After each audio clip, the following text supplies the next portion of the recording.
pump fake. Good evening. Welcome to the January 22, 2014 meeting of the Edina Planning Commission. My name is Kevin Staunton. I am the chair of the commission. Jackie, would you please call the roll? Here. Here. Here. Here. Here. Here. Here. Here. Thank you, Jackie. Next up is the approval of the meeting agenda. I would make one note that item 7A of variance at 5508 Deaver Drive has been continued and it will not be on the agenda this evening. Other than that, are there any other additions or modifications to the agenda? Seeing none, I'd take a motion to approve the agenda. So moved. And Second. a second. All in favor say aye. Aye. Opposed, same sign, and the meeting agenda is approved. Next up is approval of the consent agenda. The only item on the consent agenda is the minutes of our regular meeting on January 8th of 2014. So are there any, I would just make one note, Jackie, that it's 2014 instead of 2013 at the top of those, which I did on my checks for a couple of weeks. So if anybody writes checks anymore. Any other changes to the minutes from the meeting on the 8th? Seeing none, I'd take a motion to approve. So moved. And a second. All in favor say aye. Aye. Opposed, same sign, and the consent agenda is approved. Next up is community comment. This is the portion of the agenda where we invite members of the public to comment on items that are not on this evening's agenda. I assume you're here for something on the agenda? All right. So seeing no one else in the audience, I'm going to assume there will not be any community comment this evening, and I would take a motion to close community comment. So moved. And a second? Second. All in favor say aye. Aye. Opposed, same sign. Community comment is closed. Next up is reports and recommendations. We have two items up this evening. First is a sketch plan review for 3923 West 49th Street in Edina. Carrie, are you going to introduce this? I will. Thank you, Thank you. Chair. Members of the Commission. This property is located just north of the 50th and France area. To get you acclimated with the site a little bit, this is France Avenue, located here, 49th Street, 49th and a half. This is the Walgreens on the corner of 49th and a half in France. There's a 4-story apartment building here, so the property that we're talking about is located right here. Just to the south is the Edina Realty building that the city recently purchased and is being torn down now, and then the parking ramp here to the west. This is a zoning map of the area. The area that you see in red here, this is all the commercial property. This is the speckled blue area is the multifamily 4-story apartment. And the white properties, those are single-family homes, so that's our R1 zoning. The black hatched area, those are duplexes, and those are all zoned R2. Edina's zoning ordinance is somewhat unique compared to other cities in that in our R2 district, we only allow duplexes. You can't build a single-family home in a property that's zoned R2. So we've got, on 49th and a half, 4 homes that are single-family in and amongst the single-family homes on the property. So what the applicant is proposing to do here is tear down the existing 2-story home. This is a picture just taken today of the site. You can see the apartments further to the east. This is a single-story duplex on the other side. So what the applicant would like to do is build a duplex on that site. This is a rendering of the building, and I'll let the applicant go through kind of the design, proposing solar panels on the south side of the structure, and a couple other renderings. So in order to accommodate this request, the applicant would need to rezone the property from the current R1 zoning to R2 and then comply with our R2 standards. So the chart on the screen indicates the standards in the R2 district, and as are noted here, there will be several variances that would be required in order to accommodate this. The building coverage requirement is 25% in an R2 district. Proposed here is 30%. Minimum lot width for a duplex lot is 90 feet. This site is 65 feet. The minimum lot area, 15,000 square feet. This site is just under 9,000 square feet. And, oh, one of those should be lot depth. I apologize, but they also need a lot depth variance as well. So with that, again, this area is kind of a transitional area from our single-family homes farther to the north to the commercial area around 50th and France. And again, we have a mixture of single-family homes and duplexes along 49th and a half. So with that, I can stop and answer any questions. And the applicant is here to go through a little bit more of the detail of the duplex that they're proposing here. Thank you, Carrie. Any questions for Carrie? Commissioner Platter. So Carrie, I have a quick question. You talked about the lot coverage on here. So an R2 is 25%. And if I'm reading that correctly, a similar size lot on an R1 would allow you to be 30%, right? Correct. Okay. Do you know why that exists like that? Don't know why that is, Okay. but it is interesting. Yeah. Well, anyway, I know the lot sizes are different for each one, but okay, gotcha. I just wanted to confirm that. Yep. Thank you. Commissioner Potts. Carrie, it looks like the adjacent R2 lots, if this lot would need a variance for depth, they are also shorter than is allowable. They are. Those are around 70, 75 feet in width. So those are non-conforming as well. And do you know how the lot coverage compares on those? Have not checked that. But they're relatively small footprints. They're all single story. It would likely be close. Close to the 25%? Close to the 25% rate. Okay, thank you. Other questions for Carrie? Commissioner Scherer. Carrie, if you can go back to the variance chart. So we have the two lot widths listing the same standard and proposed. Do we know what the depth numbers are? I can, when I sit back Okay. down, I'll figure All those right. out for you. Thank you. All right, if there's no further questions, I think this would be a good time to have the applicant come forward. If you can come up and introduce yourself and tell us about the project. Sure. So I'm Matthias Mortensen. I'm the architect for the project. And I guess I'll set out to be brief, and you guys can ask me to elaborate Sure. if I'm not And just filling the picture out. Just so you know, Mr. Yeah. Mortensen, the sketch plan process is relatively new for us in Edina, but we've been having some success with it, and what we try to do is have a pretty informal exchange so that you can get a sense of how we might react to some things, and hopefully those are ideas that can help you shape the final product that you want to formally submit as part of an application. So, Right. with and that, go ahead. So I met with Kerry a few months ago, and he recommended this process, which made a lot of sense to get a feel for, I guess, the next step in the process. So I'm sorry you're all convening here just for me. I know there's a few other items. There on is the one agenda. other agenda. All right. But so I'll just talk about some of the important drivers for the project first, and then I can kind of describe to you some of the renderings and some of the features of the building, and maybe just talk through, I guess, some of the other rationales.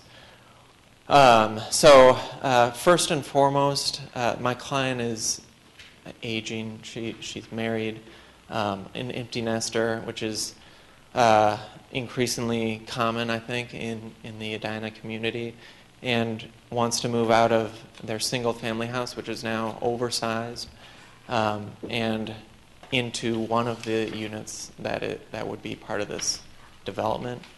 And it's been very important all along that the development, that the project be fully self-sufficient on the first floor, so that there's minimal need for stairs. So Right now, everything is on the first floor. That you would need a bathroom, a master bath, a master bedroom, a kitchen, a living room, a washer and dryer, and it's been a little bit difficult given the lot size to accommodate all that. But I think we've gotten to a point where it's all working pretty well now. And in addition to that sort of first floor self-sufficiency, we're also planning on installing an elevator that would accommodate travel from the basement garage to the first floor to the second floor as well. The second, there's really two super important things about this project. That's number one. Number two is that it's sustainable. And towards that end, we are planning on fully covering one side of the gables with solar panels. And we estimate that that's going to provide for all the electrical needs for the project. It won't be a net zero project because there will still be energy needs for heating and cooling, but for everything else, we think that the solar panels will suffice. And then we're going to be employing a number of other methods, advanced framing, which reduces resource and material usage, and water-efficient fixtures, energy-efficient water heaters and refrigerators and appliances. And then triple glazing on the north-facing windows and a variety of other things. And then, so those are, the two. Those have been the two most critical drivers for the design.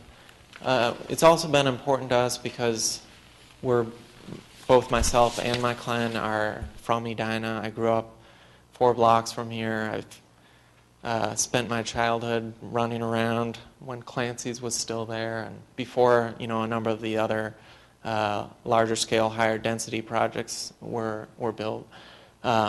Just spent a lot of time in the neighborhood. It's been important to us that the development is a considerate development, and that it's respectful and complements the area, and that's reflected. And I don't know if it probably doesn't make sense for me to try and navigate to the renderings.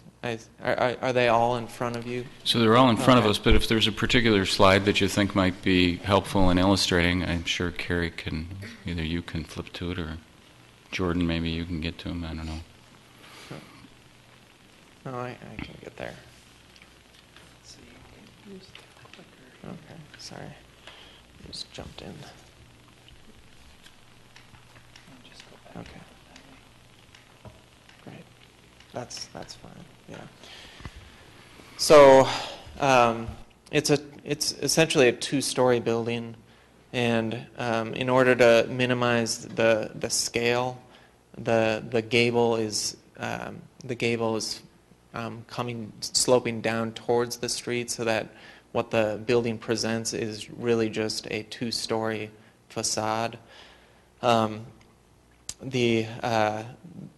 The entryway is designed so that both front doors to both units are conjoined within kind of a common entryway, so that it gives the sense of something more unified and something, I think, just generally smaller and tighter. And then maybe it makes sense to here. So looking at the rear, you can see that in the back half, the units have split apart and widened, and that widening was intentionally positioned on the rear so that you didn't have a wider feeling on the front side, on the street side of the building. And then a few other things just to give you a sense of how the building works. The parking is the house. The existing lot has something of a hill, and the existing residence sits on top of that hill, and this proposed building would also sit on top of that hill. And we decided to take advantage of that landscape to bury the garage underneath. So that's something else that's been important, is that as opposed to some other double dwellings on the street and some other developments in the area, the garage is not something that is presented to the street, and it's not really visible from the street. It's very much unseen. So the parking is underneath, and the driveway sloped down to it. And then because we do have that lower level in the rear, and that's the rendering I'm showing right now, there is some finished space in the basement that would have exterior access, and that's where you see the landscape sort of sloping down to reach that. Other than that, I think it's pretty straightforward. Again, that first floor is self-sufficient. It has some patio space, and then the second floor has bedrooms and a study and a bathroom. So that's kind of it in a nutshell. I guess I'll just let you ask questions, and I can also dig into I think some of the reasoning behind seeking the rezoning and the variance, if that makes sense. So Sure. I'll just open it up. All right, thank you, Mr. Mortensen. Questions? While people are thinking, I've got a couple. One, how do you get access to the garage and the... Right. So in that rendering from the street, you can see a driveway leading down and curving around. So then would it be for both units through that same... No, both units have... So you can see... There's one on the other side as well? Yes, Okay. Right. And then have you... Maybe this is more of a question for Carrie. Do we have plans for the parking garage and how high it will be? And have you thought about that vis-a-vis the angle of the sun to your solar panels? I have thought about that, and I did a solar study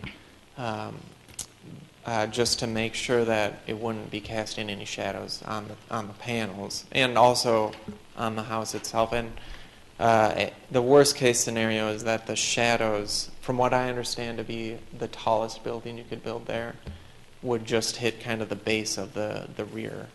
So Carrie, are there plans for the height of that? I understand that the plan is to expand the public parking there. Is there any concrete plans about how high that's going to be? Yeah, nothing concrete at this point. They have looked at potentially going up one level from what's there now. Right now, the zoning and the comprehensive plan limits the height of that ramp to 48 feet. So it would take a comprehensive plan amendment to go any taller. But it is something that they've at least talked about. And so the plan there is to widen the existing ramp to take up the Edina Realty site, correct? Correct. And then at the same height that it currently is at. Correct. So one of the things that Mr. Mortensen would be concerned about is if it goes higher. Right. And since we're on the subject, my understanding is that if it did go higher, that it would require community input. Is that correct? It would be a comprehensive plan amendment. Okay. So, it would So be, that would Right. be a public hearing, and it requires Right. 4 votes, 4 of the 5 votes on the city council. Okay. But it has been known to happen. Yeah. One of the things that's working in our favor is that 49.5th Street is maybe 10 feet lower than 49th Street. There's kind of a big drop off there. So that's one of the things that kind of saves us in terms of Sure. shadows. But if that development did get built, it would have other ramifications, of course. Okay. And something, we understand that something will happen there, and maybe it is the expansion of the parking garage. But we're just hoping that, I guess, it stays at the 48. Well, I assume that one of the, in my mind anyway, one of the supporting rationales for changing to an R2 zone is, you've got that kind of commercial area behind you. It's a natural buffer between single-family and commercial to have duplexes. I think that's why so many have kind of infilled in that space on that side of the street on 49th. So I understand why it makes sense to do that, but you'll also want to be thinking about what ends up there. Yeah, absolutely. Commissioner Carr. I have a question about the driveway cutout. What is the height from the tallest point down to the driveway level? Looks like you've got a retaining wall there. Right. Tallest point of the building itself, of the roof. Of the top of the retaining wall? Oh, okay. So let me. So that's that's the right. correct diagram. That's about 9.5 feet. Okay, one of the concerns I had is that, you've got a property that's quite different than most properties in Edina, in that you have driveways cut in on both sides of the property. That's one issue I have. The other issue I have is that you've built a retaining wall which is quite high. It's 9 feet at its tallest. And I don't know if that presents a safety issue or not, but it's certainly, if someone falls off that, there's no guard railing shown here. So right. So some of the design that hasn't been developed is a landscape design, and the notion would be that there would be landscaping that, first of all, would be intended to, and you can kind of see what I've added into this rendering. Part of the landscaping would be designed to be kind of a buffer between this property and the apartment building next door, and part of it would be to, I would say, soften the driveway portion of the design so that along the slope of that retaining wall there would be landscape that would also serve as, a guardrail. Thank you. Commissioner Platter. What is the height of the buildings you're proposing from from first floor or finished floor elevation? How high are Right. those? So it's 10-foot floor-to-floor heights. So 20 foot to the top of the second floor, and then the gable is a 45-degree gable. So it's roughly 27 feet. 27 Yeah. feet plus or minus. Then it looks like from the plan if I read it right, there's about a 20-inch maple in the front yard. That's right. Are you planning on maintaining that? Well, again, we haven't really considered the landscaping yet. So it's something that we haven't really made a decision about. We need a landscape architect to weigh in on how viable it is to salvage it, because we will be doing, in addition to demolition work, foundation work, and how much that affects that tree. I'm not sure. Okay. Because we're looking at a tree ordinance, the next thing. Oh, you are? Okay. All right. Other questions or comments for Mr. Mortensen? Commissioner Potts. I guess I'd suggest you talk to staff about the strategy of, submitting rezoning and variances all in one lump, or if they should be separate. I think looking at the zoning map, changing to an R2 makes a lot of sense. With the attendant, double dwelling that has to go with that, from what we were told. Mike, I appreciate the sustainability measures you've described here. I think my only pause on this is it looks like you're pretty dramatically reducing the impervious surface on this lot from where it is now. And I'd like to see some more specifics on how you're going to handle that water other than just putting it in the storm sewer pipe. Absolutely. And that's also a measure that I'd like to be a part of the overall sustainability package. And there are ways of making your driveway more permeable and your patio spaces more permeable depending on the kind of hardscaping you employ. So that's something I'd very much like to be a part of the design.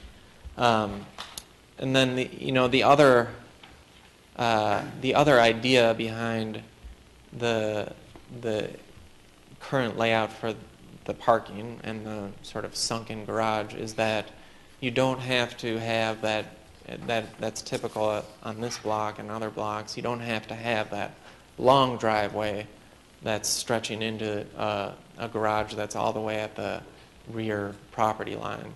So there are driveways on either side of the property, but I don't think that it is any net addition to the kind of driveway that I'd have to have if I were to do this sort of more conventional route. So I guess I'd say a couple things. One, keeping the parking up front allows me to limit some of the driveway, and that I'm also intending on using permeable hardscaping for other hardscape aspects to the design to try and limit I guess I'd say to maximize the amount of rainwater that is allowed to be absorbed by the ground and not shed into the stormwater system.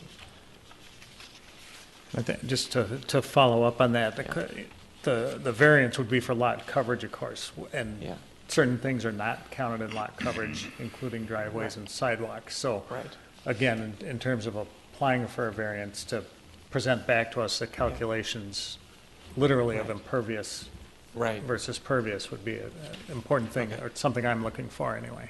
Right.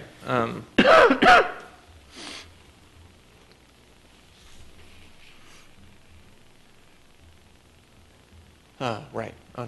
Understood. Yeah. Commissioner Forrest.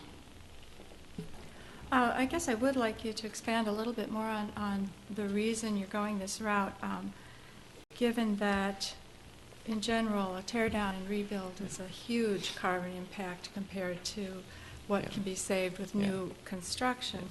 Also, this is the narrowest lot, and the only thing narrower on that street is a double building that had been subdivided, I believe, if I recall. That's right. So it is the narrowest lot. Yeah.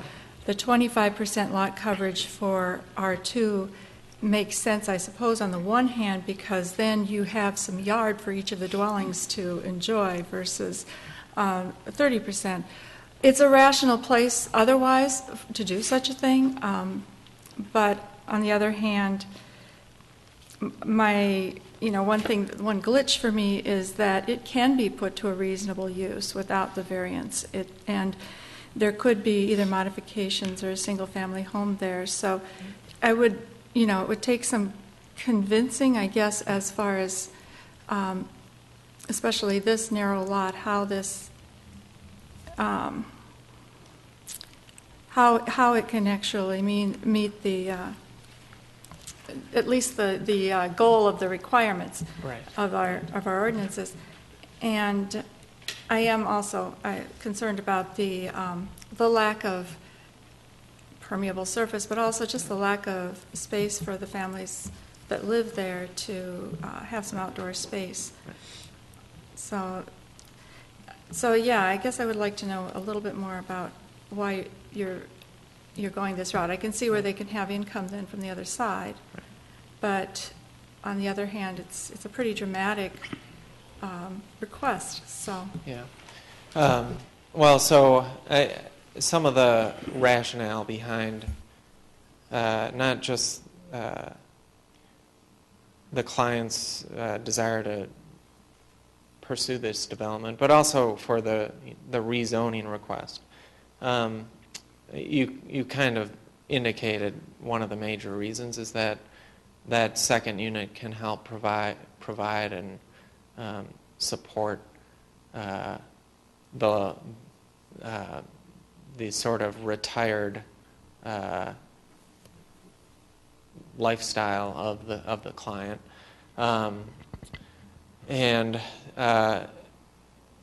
there's also some other thinking about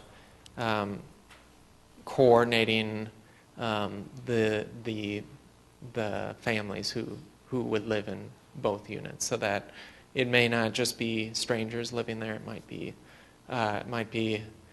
the client as empty nesters and their, one of their sons or daughters, or so that's kind of another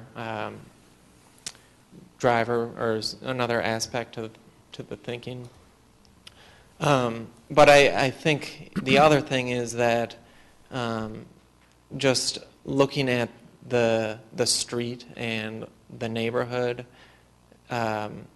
this kind of building or project or development, it makes a lot of sense. It seems to fill in a missing tooth. It seems to, I guess, kind of complete the overall picture of that sort of buffer zone from 50th and France to the single-family streets to the north, and it's also very much consistent with what I take to be the overall, maybe not the overall direction of the city at large, but the overall direction of 50th and France for sure, which is of this developed commercial district that offers, all the amenities that you would need. That's all walkable.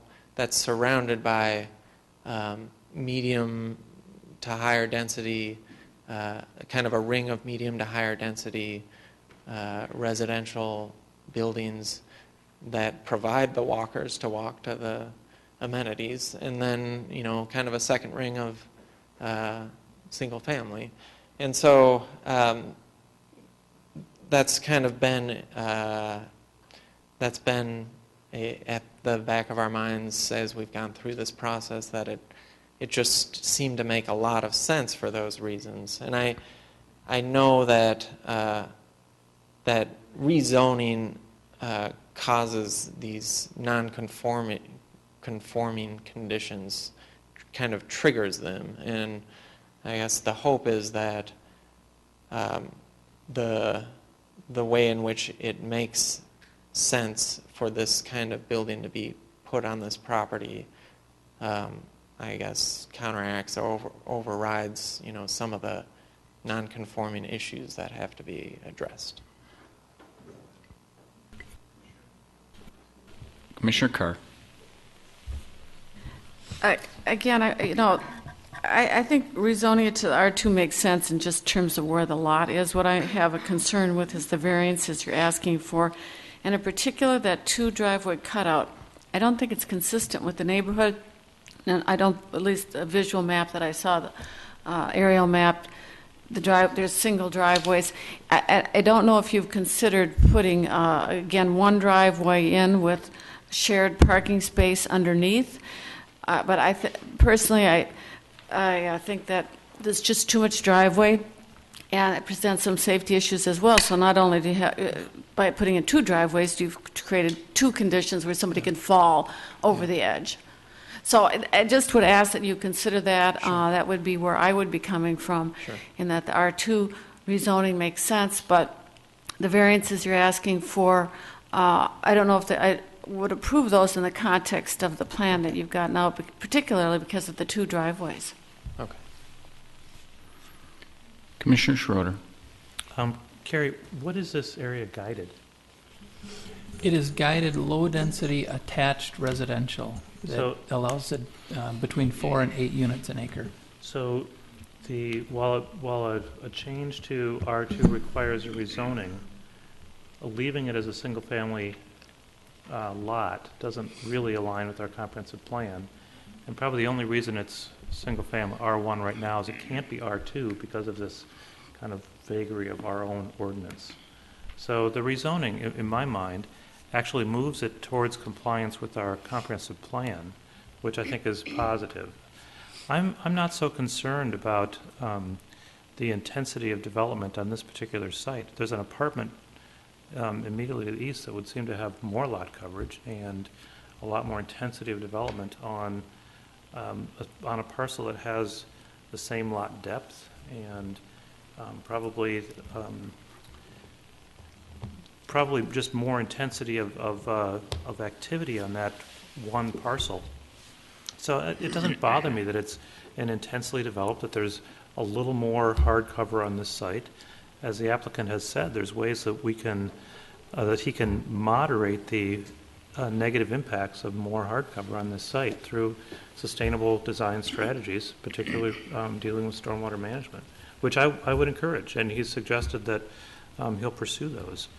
The limiting factor on the driveways, I don't think, is how much land it consumes on the site, but how it takes the opportunity for street parking away in front of the dwelling. So the question I have is, how has guest parking been accommodated if not on the street? Would it be in the driveway and the slope going down to the garage? The driveway is large enough to accommodate 4 cars, so that may or may not be consumed by the residents, and then guest parking would be on the street. The street, I've only ever seen a couple cars parked on the street, and part of the reason I think that is, beyond just the fact that the other residences on the street have driveways, is because that apartment building has a guest lot, which is, I don't know if you can see what slide I've got up, but everything on the apartment lot property to the west of the apartment building is hardscape, impermeable surface. That's all for the guests of the residents, and that apartment building has underground parking for the residents themselves, and that's, goes back to the idea that the landscaping wants to kind of act as a buffer between those two properties, because that is what's right next door, is essentially a surface level parking lot. The other thing, just looking at the slide, that you can see is the existing condition has the rear garage with a single driveway that widens as it moves past the house to allow for multiple cars to be parked side by side.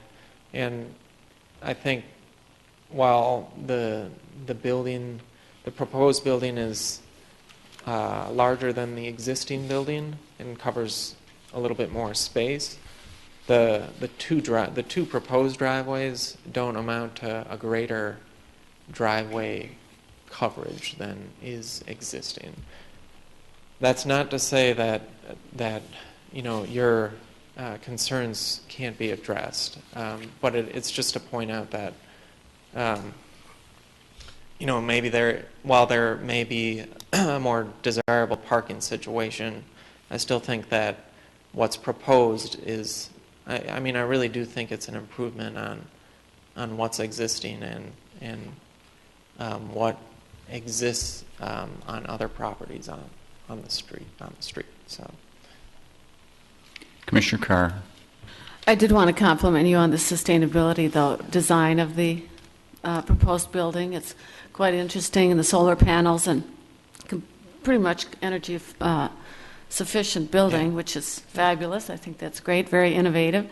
And the look of the building is a good transition from the commercial building, apartment building, into the other homes.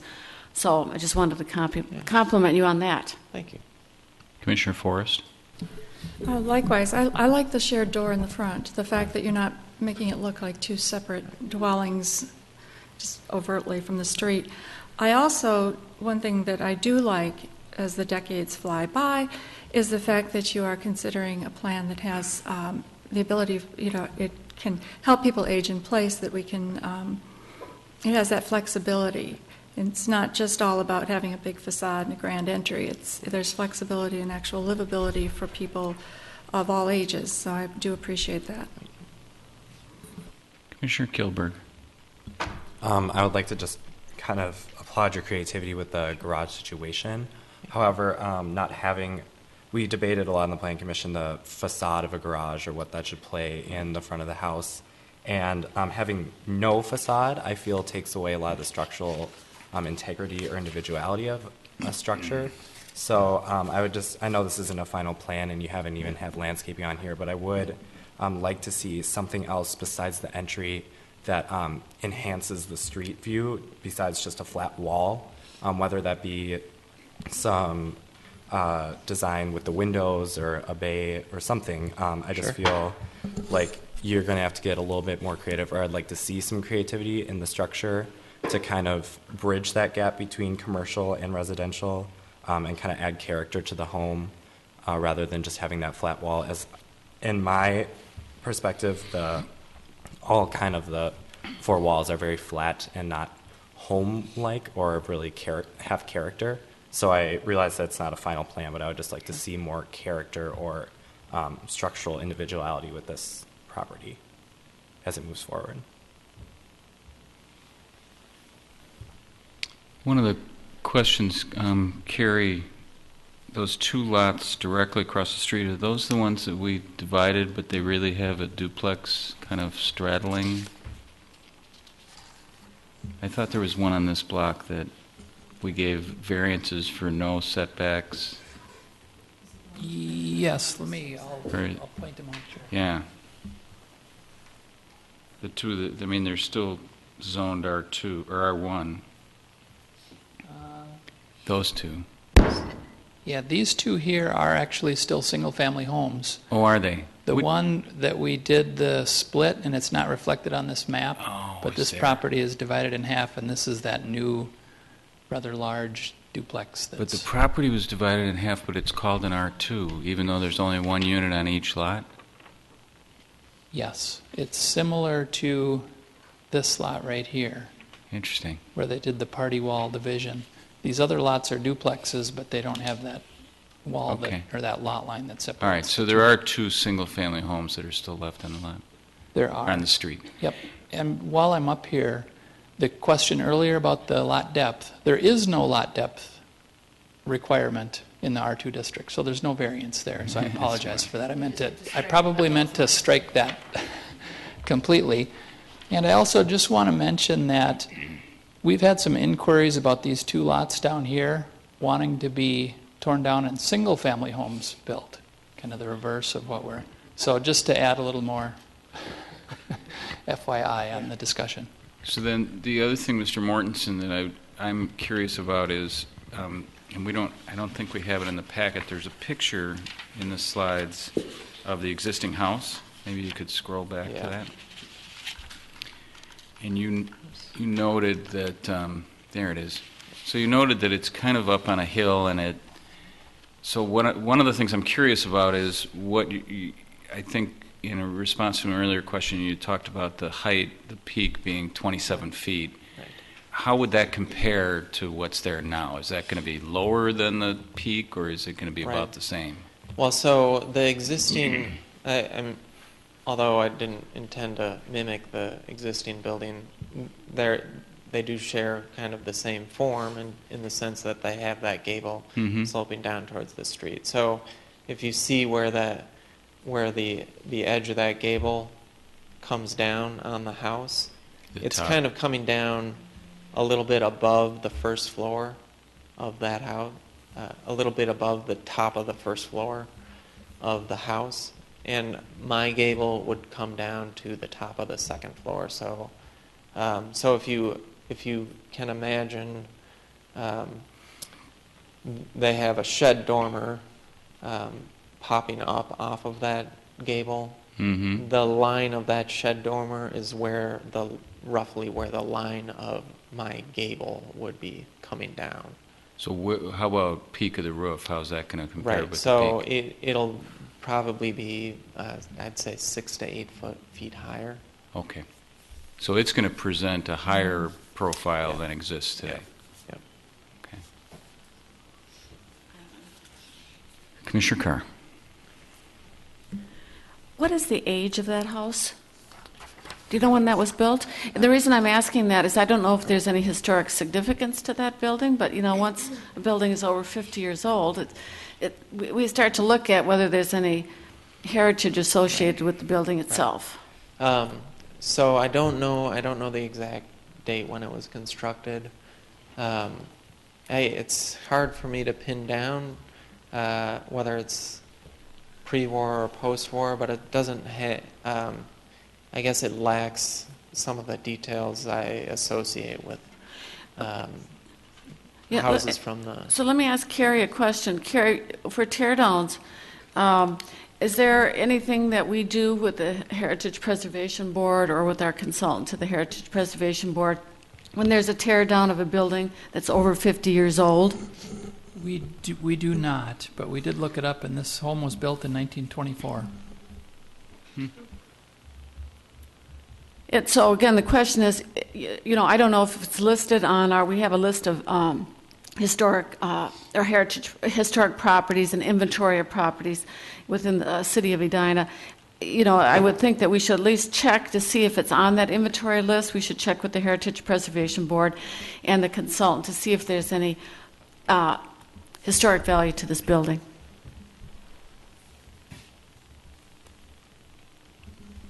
Other questions or comments? I think hopefully we've given you a little bit of feedback and sense of, you know, I guess I would conclude by saying that one of the things, you know, my last question about the height, I think it makes sense to rezone. I think it makes sense to have this as an R2, both because it's up against the apartment building and then against the commercial on the other side. But you'll want to be thinking, and Commissioner Kilberg kind of touched on this, just about the design and the profile and how it's going to fit in. Yeah. And the fact that you're going to dig down for the driveways, and then the house is going to be a taller peak than what exists now, has the potential to make it, you know, you just want to consider the context. None of what has been presented to us really shows us the kind of street line. I assume you're going to line up in terms of setback with the rest of the houses, but I think you'll want to give some thought to that as you're finishing your design. So I appreciate some of the concerns that have been brought up, and I do want to address them going forward when I package everything up for that actual application. You know, how should that proceed? Do I point out the ways in which the design has been amended to address some of the concerns, or okay? Just to take you through a little bit of the process here, we'll bring this same sketch plan to the city council and get similar feedback. And so once we've collected all that feedback, then you'll make your official submittal, creating a landscape plan, a grading and drainage plan, architectural renderings a little more detailed than what we've seen here this evening. And it would be an application for rezoning along with the variances, so it would be the complete package of all of those requests. Okay. I guess my question, or the way I envision the application, is that it's a little bit on the technical side, and there isn't the space or provided to address the kind of qualitative issues that have been brought up. So my question I would feel free to put a narrative along with it, you know, and in writing we often get that, especially associated with variance requests that kind of explain the rationale why you think it makes sense to grant a variance in this case. Okay. All right. Yes. Does that lower slope in the backyard, did you say that goes into into the garage or into a basement? Basement. So the parking portion of the basement is on the front side of the building, and then on the rear side of that basement there is habitable finished space, and that's what would be accessing the rear yard from that sort of lower level. Oh, and that's why you're sloping Right. landscape down at that Right. point to Yeah. provide that ingress and egress. Okay. Thank you. Thank you, Commissioner Halba. Commissioner Kilbert. Similar to that, the space in between the houses, is that impervious space, or is that going to be a pervious surface? It's kind of like an empty space. I don't know how much Right. light will be going in there or what's going on in Yeah, there. that was intentionally meant for providing additional light and air to kind of the center of the units. And the space in between would be plantings, really. Okay, so it would be landscaped Yeah, rather than it would having... not be habitable or usable. And there's not really access to it either. It's just kind of for show. Correct? Well, it's primarily for light and air. I'm just looking at, for example, the south elevation, and it seems like it's quite higher than the patio or wherever the basement comes out. Yep. So that space Yes, in between. that's right.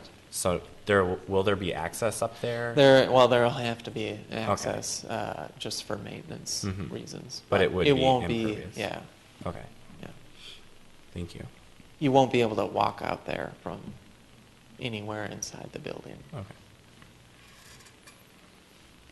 Well, Mr. Mortensen, thank you for coming and sharing this with us. We will look forward to seeing you again after you visit with the City Council. Okay.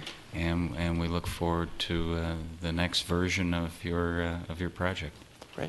Thank you. Thank you.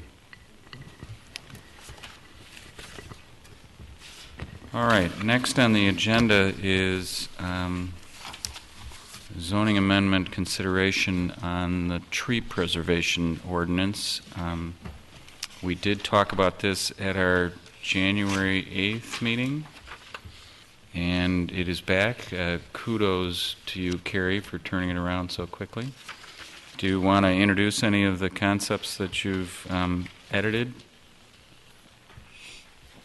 Kudos should probably go to Commissioner Platter. Oh, you're doing the heavy lifting here.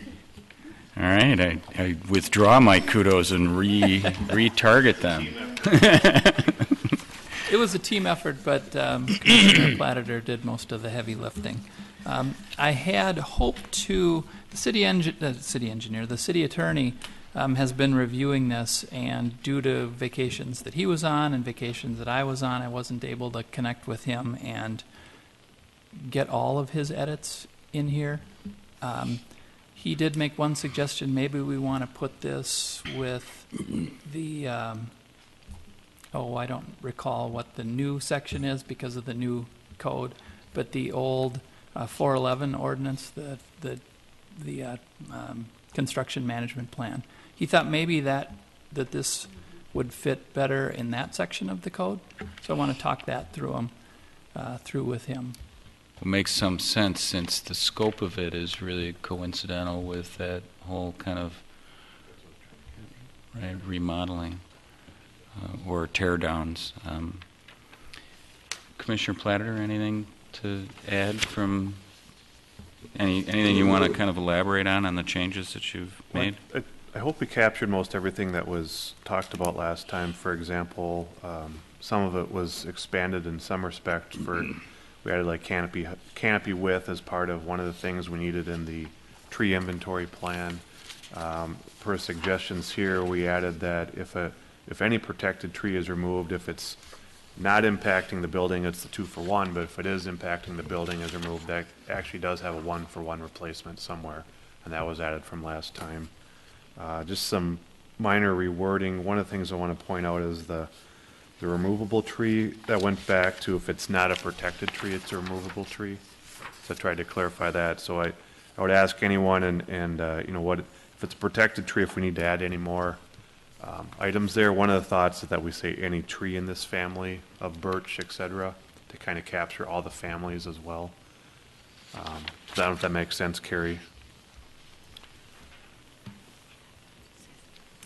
Yeah, let me just comment. I was reading through that, and I noticed, well, for example, I thought, well, what about an arborvitae? But so we might want to generally speak about some of the tree families. I'm not a biologist, so I don't know my tree families, but, there's a variety of oaks. There's probably a variety of firs, variety of oaks. Well, let's see, and I'm looking at the tree listing right here. There's a variety of elms, so a variety of maples, variety of pines. So instead of being too specific, we might want to generally refer to a family of trees.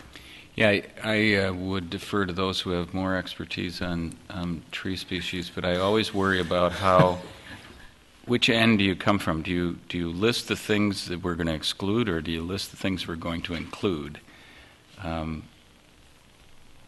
Commissioner Schroeder. I'd actually defer to the city forester on this, but if you include the birch family, you'll include paper birch, which should not be protected because they're subject to the bronze birch borer. River birch in the same family are not. So, I mean, you get into some particular details of genus and species, not varieties, that we have to be careful of. I want to mention one other thing. Can I mention a few other things about Please. what I'm seeing here? And I'll kind of work backwards to the document. If we go to Part 2, 6B, we say disease-resistant species.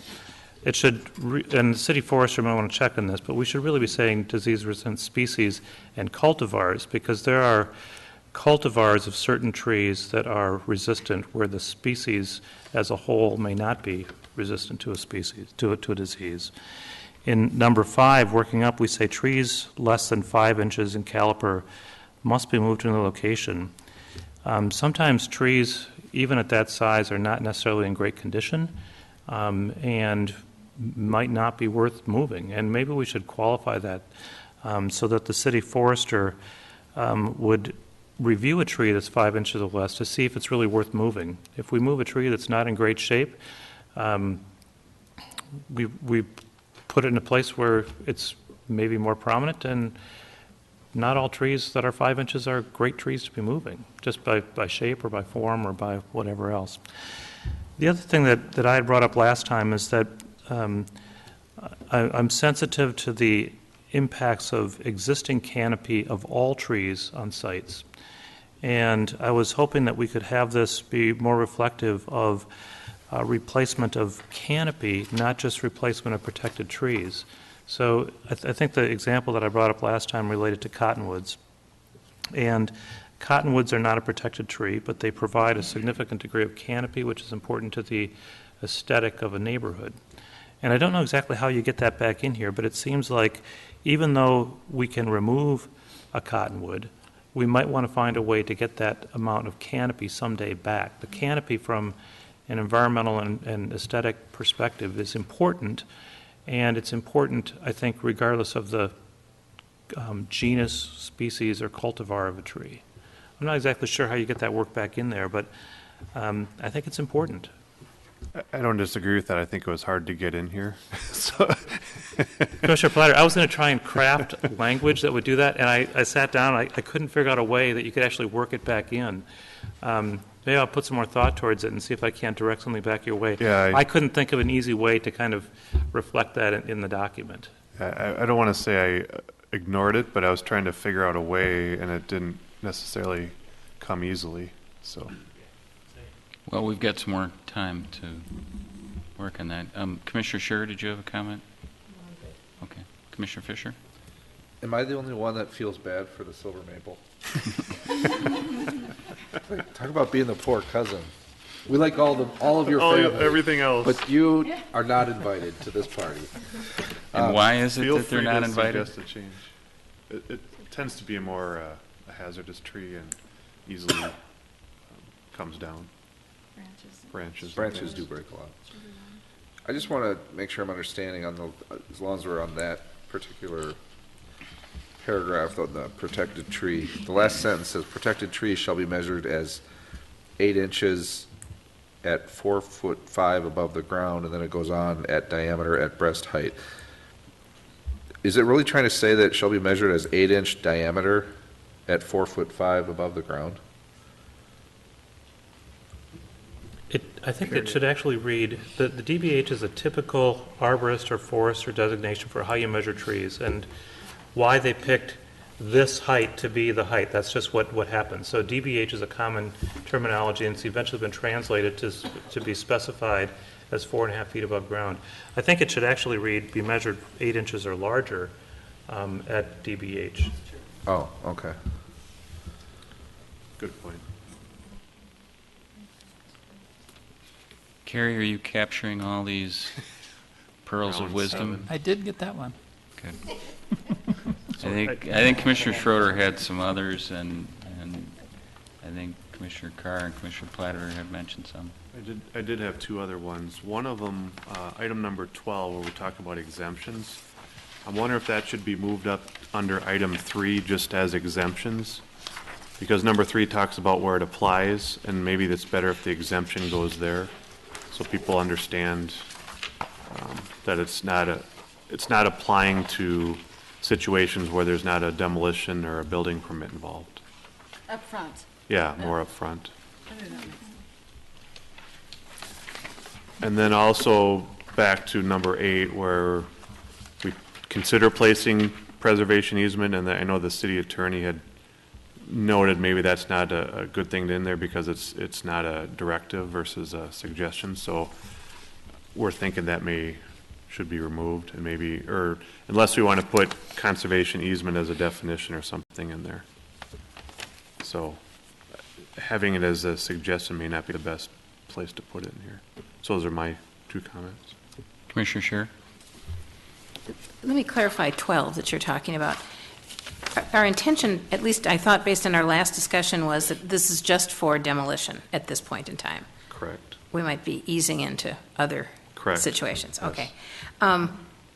This is confusing to me. Tree removal on a property with an existing building structure that is not being modified. We have lots of existing building structures that get modified, that have big additions and things like that. So I think we need to have a little different wording in here to be more specific. It would be that it's not being demolished. Yeah, what it's meant to say, if you're not pulling a building permit, this doesn't apply to you. Then I think we should say that. That's what it says in Yeah. item 3. Ordinance applies to all demolition and building permit applications. Having said that, I'd like to pull up the part where it exempts, however we want to say that, and maybe it is This one's just, the word is just a little confusing Right. to me. Right. I would say, well, what's happening if I'm doing a significant addition? Does this apply to me or not? Well, it would, because you need a building permit to do that. I guess work. I'd be more, Are we intending to do that with this document? Our discussion at our last review led me to believe we were not. My intent of this document, and I don't know if maybe it was interpreted a little bit differently, is anytime you need a building permit, this document would apply. Okay, well, I like that, but I thought at our last meeting we were not. Yeah, sorry, Okay. that came across differently, but my intent was any building permit, this would apply. If you don't need a building permit, it wouldn't apply, so maybe there needs to be Maybe some. we should just use that language. Me just simply Yeah. say that versus. I think that would be very that was the clear to intent. to builders Yeah. and homeowners. well, that could be some pretty minor things, too. Well, that's the other. Although I that- suppose there's no risk to a tree if there's a real minor. That's my next thing, is I've had building permits pulled for interior work. interior work, new bathrooms. It just wouldn't, I mean, you could put in, it shouldn't apply, this wouldn't apply to that because you're not impacting any trees. Right. So it's you don't have to worry about it, I guess. Commissioner Forrest?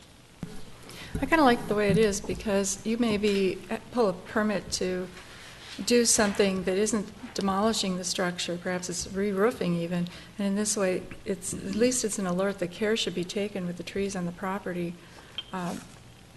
whenever you're, moving things around because of some type of building activity that's going on. It may not involve much protection requirement of the tree, but it might mean that, hey, drive your trucks on the other side of the house. The other Just don't thing. think it's clear. Right, the other thing that occurs to me is we were talking about putting this in the same part of the code with the new 411. As I recall, the 411 has a pretty specific scope, and there's some definitions about when you cross over into doing a tear down as opposed to a remodel, and the scope does not include remodels, and we have some definition, I don't know if it's 50% or something like that. That would be the other thing to think about as you want to do that, but I think there's some pretty substantial remodels that wouldn't reach that we would be concerned about the tree preservation, so. Well, that's a good point, because right now, the 411, or whatever it's called now, only apply to that. There had been a few people come in and actually talk about, should that be applied to Right. broadened to major remodels as well. So intent of this would be applying to tear downs, remodels, really anything where you're modifying the house size, pulling a building permit that would impact the trees, this would apply at that point. So to your point, it wouldn't be just the tear downs, it'd be a minor remodel that would impact something as well. Right, and I think the kind of policy concept we were trying to capture is we're not interested in inserting ourselves in this unless there is some structural modification happening on the site that's going to bring construction equipment, et cetera, and that's when we're finding that there's damage to Or existing modify the trees. footprint of the home. Right. Yeah. It could That's what- also include new construction, if there are any vacant lots in Edina, it would also apply if you were, because you would be applying for a building permit to build a new building on a vacant lot. That would also apply, which would make sense because there's going to be trees on that property. That's part of the reason it said existing structure, because it was meant to capture a lot that's vacant. So if there's not a structure there now, this would apply to. But I think we're in You heated understand agreement. my point, yeah. Yeah, I Okay. think we're in heated agreement. It probably needs a little modification to be clarified, but. And I know, I can't remember where you said you wanted to move that to, but, Under item 3. yeah, or as that's. part of item 3. Yeah, okay, that's good. Commissioner Potts.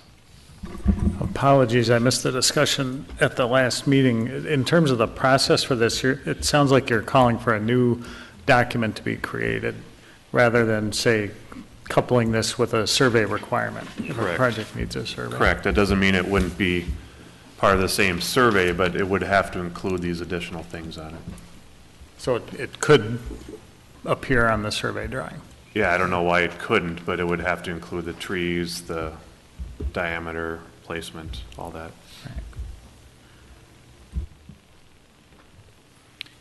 So, where would folks like to go from here on this? At the last meeting, we talked about kind of mapping out when we might conduct a public hearing on this. Next meeting? What kind of lead time do we need, and have you done any noticing yet? We have not yet, so I think if we were ready to set a public hearing, it would have to be for February 26th, your second meeting in February. That might give us time we can get the necessary notices in the paper for that night. We could bring it back to you on the 12th for a little more tweaking. Sure. Does that sound good to you, Commissioner Platter? Well, I was hoping it could be back, well, if that's the case, could it be for public hearing on our first meeting in February? Notice it, or do we need the final? I think he's saying that we can't get the notice out and published with enough lead time for the public hearing until we've run out of time to do it for the first meeting in February. Okay. I So guess the we have to soonest then. that it's humanly possible. Well, that's what I was getting at. We could push it off till March or April if you Let's not do that. Thank you.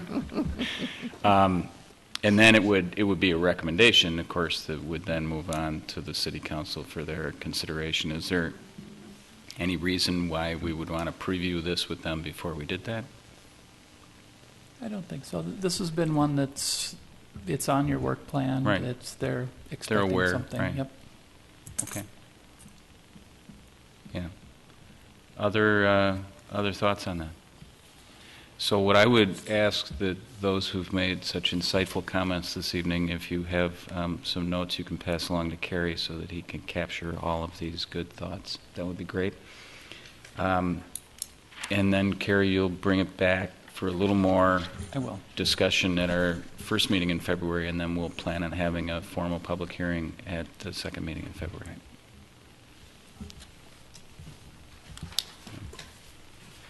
All right.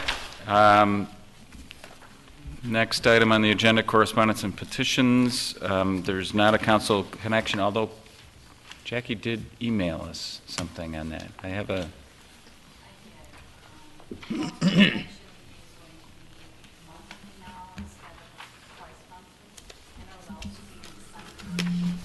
Oh, great.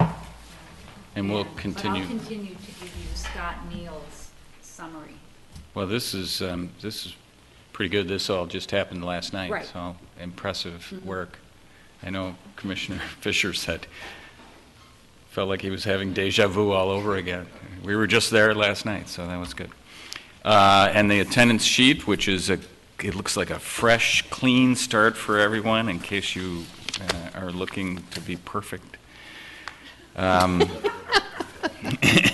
Last year is over.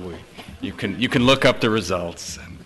Next, Chair and Commission member comments. I don't have anything, but are there any Commission member comments from various liaisons or other work that I know you're all doing? Okay. All right, Living Streets is ongoing. Commissioner Fisher, care to comment? Sure. I want to go back one comment. I was just thinking we should have a traveling trophy for our attendance sheet at the end of each year. Who wins the Platter? The Platter. Did you win the first one? Really? I had a streak last year. I don't think the chair can win it because he's got to be here. It's up to the ones of us that it feels more voluntary. So, fair point. So boy, let me think. My head's a whirl. So last night, the Grandview CAT met with the City Council in work session and essentially shared the fact that we weren't going to meet the early January deadline for getting the RFI out. We talked about what some of the struggles have been in terms of our deliberations. The council gave us, the interesting thing is the council had the same kind of debate that we've been having for the last 6 months. So I think it was a good process. It was a good discussion to see that these aren't always super easy decisions. But at the end of the meeting, the council reiterated or reaffirmed that they want us to get out and get this RFI done before we know everything that's going to happen on the public use. And we're looking at probably second week in March is when they'd like to have it done. So we're going to get back at it. So that's it. Thank you, Commissioner Fisher. Any other comments from the Commission? Staff comments? Carrie, Jackie, anything? Jordan? None for me tonight. All right. So then I would take a motion to... All right, Commissioner Carr. Carrie, you sent a note out saying we have a meeting with, is it Roger? Is it the city attorney? Yes. Coming up, and when is that? March 22nd. Oh, that's not a until March. Okay. Saturday morning. We thought we would do a Saturday morning, that would be a good opportunity to have a good give and take on these many questions. So that's a good reminder, Commissioner Carr. If there are issues that it would be helpful, knowing a little bit about how he feels walking into this meeting, it would be helpful if he can have questions ahead of time. It will help get us more satisfying answers, I think. So if you have them, go ahead and email them to Carrie, and he can pass those along to Roger. Commissioner Platter. Just some quick breaking news. No school tomorrow. No. Due to cold weather. Do we ever go to school anymore? I don't know if we ever go to school anymore. In Edina? All right, we can go longer tonight because Let's keep going. Wait, is this serious? Oh, yeah, I sent the notice out. All right, so there's happiness abounds at the Sense dais. of joy I'm seeing here is really disturbing to me. There's two people really happy, and then You're there's supposed a to be bunch the of cream. others who are frustrated. You're supposed to be the cream of the crop of all of our students out there. We never go. Oh my God. All right, well, these folks have places to go for the rest of the evening, late into the evening, so we better get this meeting adjourned. Commissioner Fisher, would you care to make a motion? I'll make a motion that we adjourn or something like that. All in favor, say aye. Aye. Thank you. We are adjourned. I cannot believe